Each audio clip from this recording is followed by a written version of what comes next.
find out he was a radio man in a sort of a castle where we were stationed. Yeah, I got a picture of it, Castle Relay. My older brother went on a trip in 2004, and he rented a car, and he said, I'm going to find that castle. Well, he found the castle, and he knocked on the door of this vast castle, and this woman answered the door, and she said, well, I'm having lunch right now. Go have a seat, and I'll come and collect you in 10 minutes. She gave him a tour.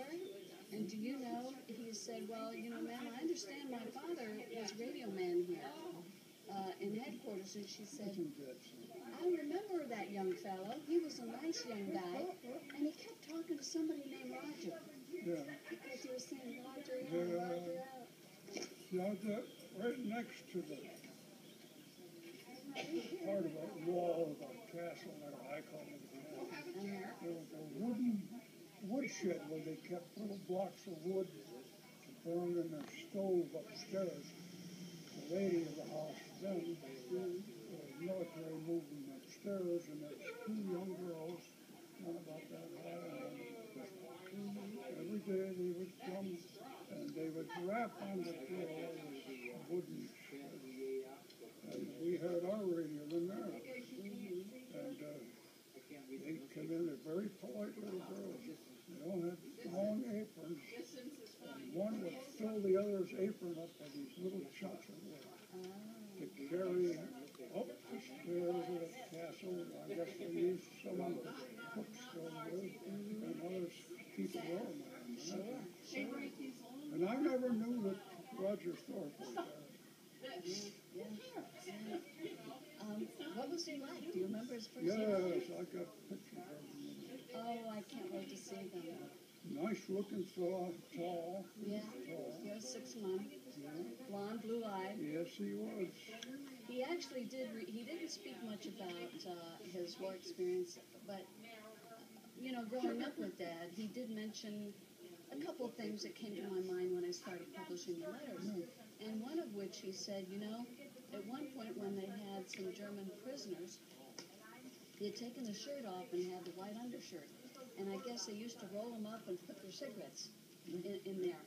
And my dad was saying to some of the other guys, he said, damn, why are those Germans, they keep staring at me. He said, well, David, they see your tattoo. It looks like a swastika. They think you're one of them. Oh, my God. Because he had kind of a unusual shaped tattoo. But I'm sure you've got some stories. Wow, what a small world. Who would have thought 69 years later you'd be talking to his daughter? That place is a kind of an open courtyard in front of that, keep calling it a castle. It is a castle, Yes, and outdoors in the middle of that thing, they had these three big boiling kettles of water. They keep it boiling every day in hopes that someday somebody brings some food in that we could cook and wash our mess kits in this water. Right. And I can't remember a day that we ever come out there to wash our mess kits. They dropped some K-rations in kind of a waxy box. And in each one of them there was 4 cigarettes and then whatever delicacy they put in for us to eat. And at least you could smoke those cigarettes, but the English soldiers, they had cigarettes you couldn't even inhale. Really? They were And so very when strong. you run into English soldiers, they'd be barking and back and forth. Oh, my gosh. My goodness, what have you bought here? Well, you know, I published my dad's letters, like I said, and I brought about 10 books. I've got one for you, too. And I have some small revisions to the book. So when that's done, I'll send you a new copy. Because what happened was, I got notified on the book website from 3 other veterans. One was from the 327 Gliderman, and another was 101st Airborne, but a different unit. And they all said, well, wait a minute. We read the book, but there's about 5 or 6 letters that are misdated. And I said, well, you know what? Well, what happened was Dad was recovering from shell shock when he fell out of the bulge. He continued writing 1944 when 6 letters were really January 1945. So I decided, even though I wanted to be absolutely true to Dad's letter, every decimal point was the way he wrote it. I've moved those to the right part of the book. So, and that's really the only change, other than I am adding his photograph to the front cover, you know, so, but I'm real happy with the book. Like I said, I did it for my family, our children and grandchildren who will never get to meet Grandpa, but they'll be able to read about it. But what's interesting is that the veterans who have read the book have had some very positive feedback. It brings back good nostalgia for them. And that makes me feel good. I even got an email from a WAC. Oh, for heaven's sakes. And she actually wrote me, she said, you know, I started to cry when I looked at your website. She read the book and she said, you know, after all these years, it helped me heal a little bit. Europe was having trouble, and I got right in there. And it was a National Guard outfit. And for 3 years, we traveled in the United States from fort to fort as they were beginning to form, to break in these draftees. They knew were coming. They wanted to fill each company and whatever to full up of people. And once we get a company completed, they'd send us someplace else. We were down in Cleveland, Louisiana, and we were out in Hollywood, California, believe it or not. Not in the city, but up in the hills. And we was up in Vancouver, Washington, and then while we were up there, they sent out to Fort Dexter.